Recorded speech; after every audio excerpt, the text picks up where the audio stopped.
Hello everyone, I hope आप सभी लोग स्वस्थ होंगे और अच्छे होंगे और अपने प्रिपरेशन को अच्छी तरह से कर रहे होंगे।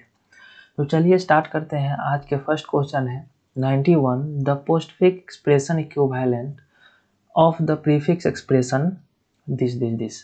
करेक्ट। तो आपके पास प्रीफिक्स एक्सप्रेशन दे रखा है और पोस्टफिक्स पूछा गया है कि क्या ए करेक्ट होगा या बी होगा या सी होगा, एक से ज़्यादा होगा या इनमें से कोई नहीं होगा। तो इसे सॉल्व करेंगे तो हम लोग यहाँ पे इस इक्वेशन को देखें तो पहले मल्टीप्लाई है, प्लस है A B minus C D. तो पोस्टफिक्स केस में क्या होता है, अगर पोस्टफिक्स देखें तो पोस्टफिक्स के केस में ऑपरेटर मेरा क्या होगा, ऑपरेंड के बाद में चला जाएगा। क्या होगा कि ऑपरेटर जो है, अगर ए और बी देखे तो ये ऑपरेटर जो है इसके बाद में चला जाता है। करेक्ट। तो ये होगा, ये आपका ऑपरेटर हो गया और ये आपका ऑपरेंड हो गया। राइट। तो अगर इस कंडीशन को देखें तो एक इक्वेशन मेरा ये बन रहा है और एक मेरा ये बन रहा है। राइट। तो सॉल्व करें लेफ्ट टू राइट, है ना, क्योंकि दोनों का एसोसिएटिविटी सेम है। तो लेफ्ट टू राइट करेंगे और इसका हाई प्रायोरिटी है तो ब्रैकेट के अंदर पहले काम होगा। तो ये ए बी होगा और ये प्लस हो जाएगा। करेक्ट। और ये आपका सी डी होगा और ये माइनस हो जाएगा और ये मल्टीप्लाई क्या होगा, लास्ट में चला जाएगा। राइट।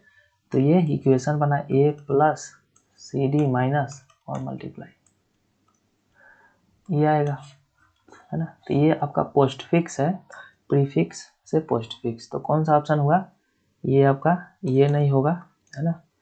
और ये प्लस माइनस ये मल्टीप्लाई कर दिया तो ये नहीं होगा। तो आपका करेक्ट आंसर ए हो जाएगा।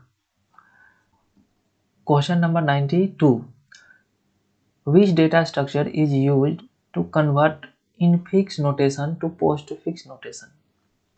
तो इनफिक्स टू पोस्टफिक्स नोटेशन के लिए हम लोग स्टैक का यूज करते हैं, है ना।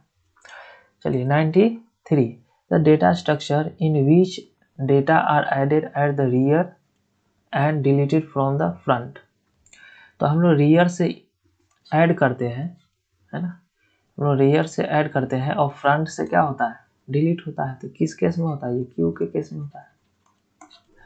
तो आपका ये क्यू हो जाएगा। स्टैक मेरा क्या होगा, फीफो पे वर्क करता है ना, first in last out. First in होता है, लास्ट आउट होता है, या इसी को बोलते हैं हम लोग last in first out,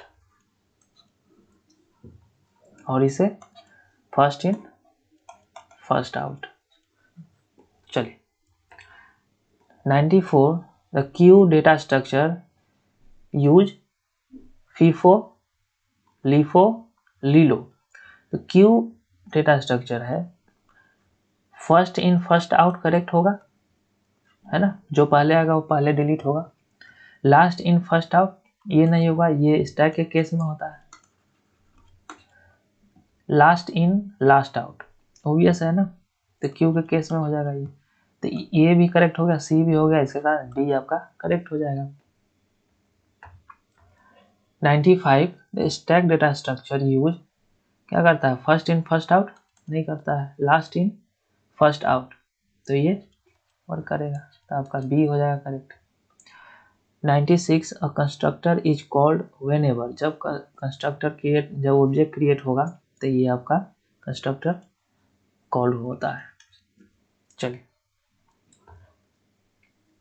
all member of structure in C plus plus क्या होता है, बाय डिफॉल्ट होता है आपका प्राइवेट, सॉरी स्ट्रक्चर के केस में ये आपका पब्लिक हो जाएगा, और क्लास के केस में कमेंट कीजिए कि क्या होता है डिफॉल्ट, है ना।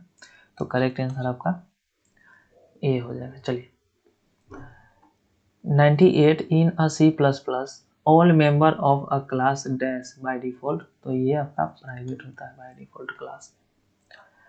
98 in C plus plus what does a class hold, क्या अरे करता है या डेटा करता है, डेटा एंड फंक्शन करता है। तो आपका डेटा करता है और डेटा एंड फंक्शन, तो मोर देन वन करेक्ट हो जाएगा आपका। चलिए 100 number question the number of access specifier of in class of C++। तो कितने एक्सेस स्पेसिफायर होता है? फर्स्ट हो गया आपका पब्लिक, राइट। सेकेंड हो जाता है आपका प्राइवेट, थर्ड हो गया प्रोटेक्टेड, करेक्ट। तो 3 होता है ना, 3, करेक्ट हो जाएगा आपका B. 101, which of the following is used to define a member of a class externally in C++? तो मेंबर ऑफ अ क्लास जो होता है वो स्कोप रिजोल्यूशन से यूज करते हैं, 2 बार कॉलन लगाते हैं। 102, the which concept of a C++ is used to reuse the code? Code को रियूजेबिलिटी इनहेरिटेंस में होता है, राइट। चलिए 103, what will be the output of the following code fragment? I equal to 10 दे दिया, void main I equal to 20, I equal to again 30, printf d and d scope resolution। ये यहाँ पे अभी थोड़ा देर पहले पढ़े थे कि ये आउट ऑफ द क्लास को एक्सेस करता है। तो ये मेरा मेन क्या है, ये मेन क्लास हो गया। तो इसके बाहर ये मेरा ऑब्जेक्ट पड़ा हुआ है, तो इसको एक्सेस करेगा। इट मीन्स क्या होगा, लास्ट में 20 आएगा, इससे पहले जो है इनसाइड को डिनोट करता है, इट मीन्स ये 30 हो जाएगा। तो ये 30 और 20 का कॉम्बिनेशन आ जाएगा।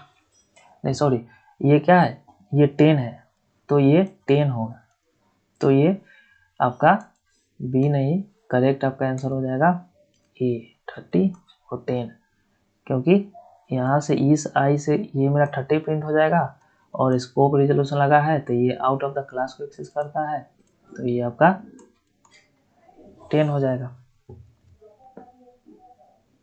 चलिए, for the choose the correct statement about inline function in C++।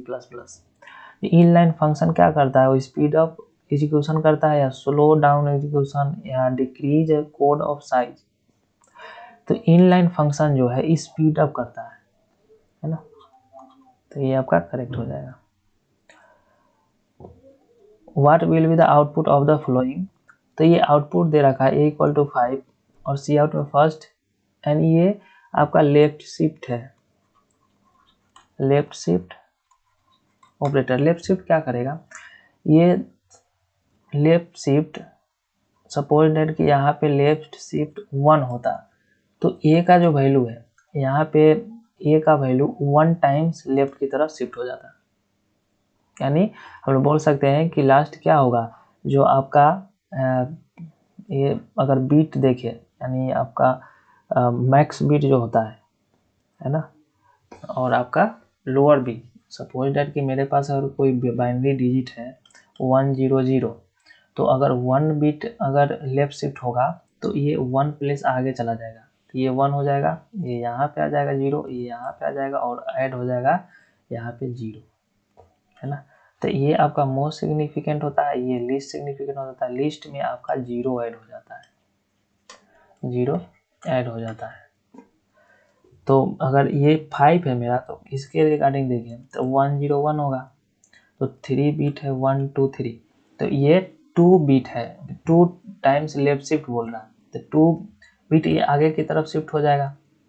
It means कि यहाँ पे ये 1 आ जाएगा, यहाँ पे ये 0 आ जाएगा और यहाँ पे ये 1 हो जाएगा, लास्ट में 2 0 आ जाएगा। तो ये किसके इक्वल टू है, किसके इक्वल ही आएगा, आपका ये 1 हो गया, 2 हो गया, 4 8 एंड 16, तो 16 और 4 20, तो ये आपका 20 के इक्वल आ जाता है। तो 20 इसमें ये नहीं होगा, नहीं ये होगा, करेक्ट आपका ये हो जाएगा, क्योंकि ये first as it is first print कर देगा, ये सेकेंड प्रिंट कर देगा, इससे आपका 20 आ जाएगा, करेक्ट। तो बी आपका करेक्ट हो जाएगा। चलिए 106, तब सी प्लस प्लस में सी आउट का क्या मतलब होता है? सी आउट का स्टैंडर्ड क्या है, ये कैरेक्टर को क्या करता है, आउट करता है ना। चलिए next 7, the group of instruction that direct a computer is called. तो ग्रुप ऑफ इंस्ट्रक्शन को हम लोग प्रोग्राम बोलते हैं, राइट।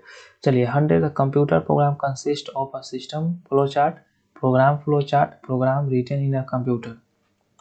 तो कंप्यूटर प्रोग्राम को हम लोग program written in a computer language.